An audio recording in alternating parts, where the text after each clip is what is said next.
You know, it's days like today where I'm reminded of my grandfather who would often lay in bed a little bit longer on these days, complaining that he felt the weather in his knees. As a kid, I thought it was kind of funny and a little weird. As an adult, it's no longer as funny or as weird. I have to imagine that Jacob felt something pretty similar after his encounter in the night with this mysterious stranger, a man, an angel, God himself. It's interesting where this comes in the story, that Jacob has been fearing from his brother Esau. And Jacob is a man of God. He trusted God, but even in his prayer this before this night, he said, "God, you put me here and said you would bless me." Almost as if saying, "God, you better help me out now." And then he still created this elaborate plan, not really trusting God. You got to imagine that Jacob was probably pretty angry. I know I am sometimes. I know we all are, especially this year of 2020, when we always expect that the worst thing is going to happen.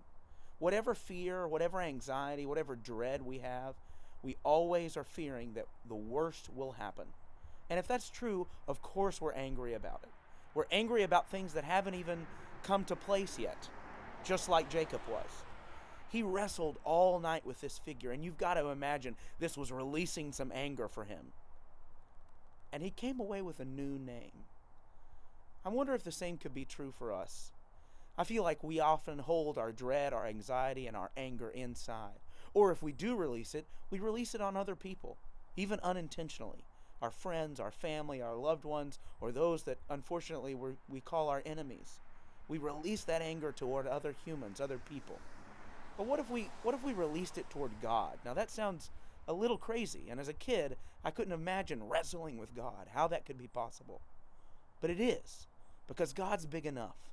God's big enough to take our love and our grief and our hope and our faith and even our anger and work it into something new inside us. Jacob comes away with a new name, one who contends with God, Israel. But when we take our anger out on other people, we don't come out with anything new. It's a continued cycle of the same things. What if we could? What if we could come away with something new, newly made in us, just by releasing the things we hold inside toward God, up toward God?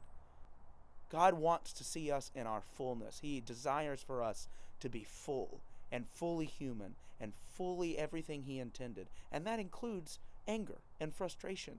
And He can take that and hold that and mold it into something even better. So this week, don't hold anything inside.